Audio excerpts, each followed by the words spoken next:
Okay, so a caveat. One thing that makes this maybe not entirely ideal is that each category has exactly one example, right? Obviously, in the real world, that is unrealistic.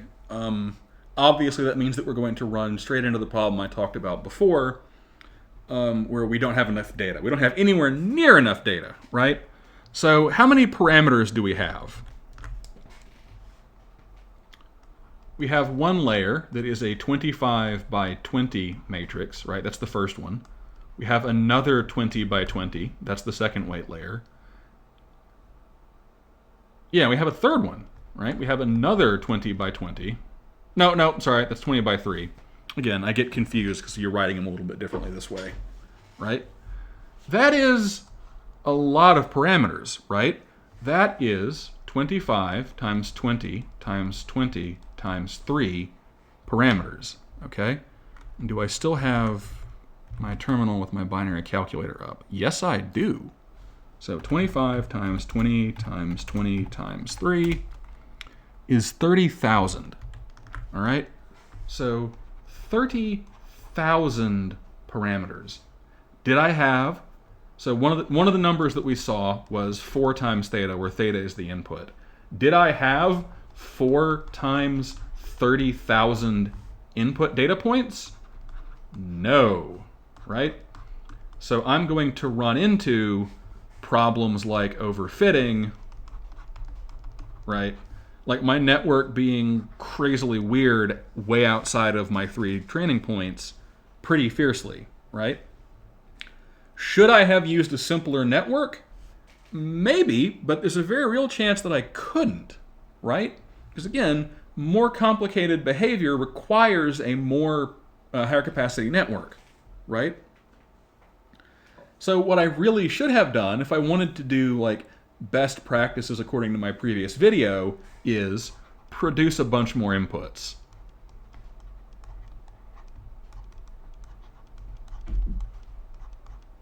Right? And that's probably one reason why the training was so fast, was because every epoch consisted of 3 inputs. Right? So this is a badly oversimplified problem where I really should be producing more inputs to adequately train my network. Right?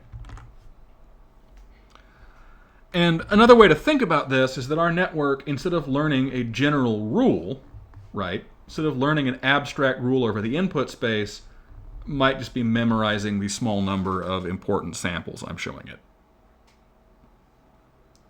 So that's a loose way we can kind of think about overfitting.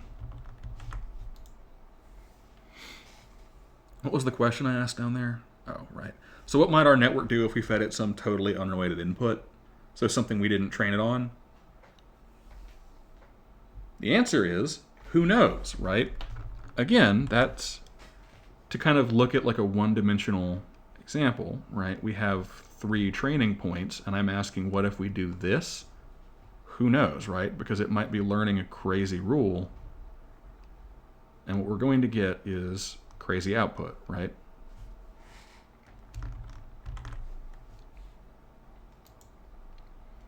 Okay, so a little thing to meditate on for a moment. That consider that our network is performing 2 tasks. The first one that it's performing is learning to recognize the patterns that we care about out of all of the patterns that we could present it. So there is a sort of feature recognition, if you will, task here. Out of all of the inputs it might get, it has to learn the important features of the inputs that it actually gets. And then the second task is learning a rule, right? It has to learn the rule over the features it learns to detect.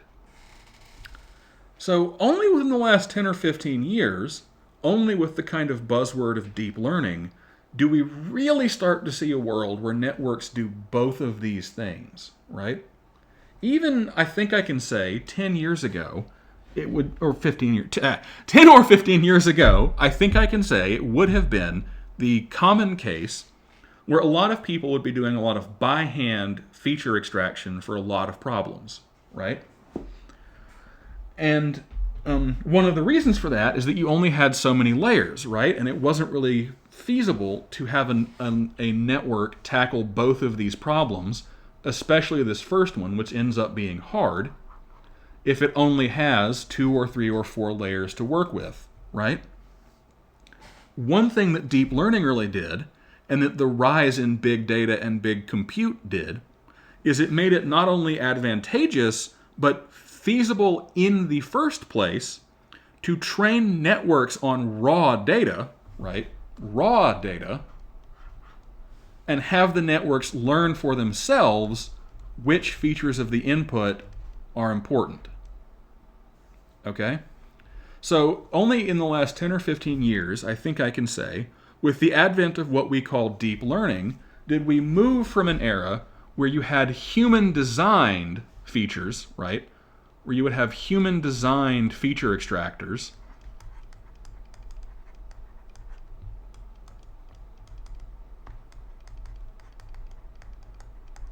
and you moved to sort of raw inputs fed to deep networks.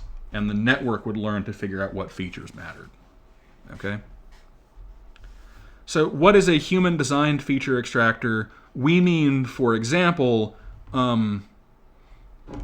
scanning like a 2D image and looking for vertical lines, right? That might be a kind of human-designed feature extractor, is the positions of any large vertical lines, right?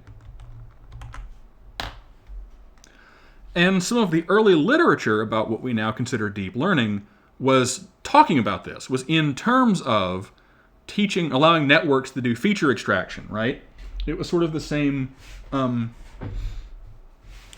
I talked in the first week about, like, you know, what if we don't know how to solve a problem, it was using that approach to feature extraction itself, was we don't know what good features to give networks, so let's train slightly deeper networks and have the bottom layer be feature extraction, presumably.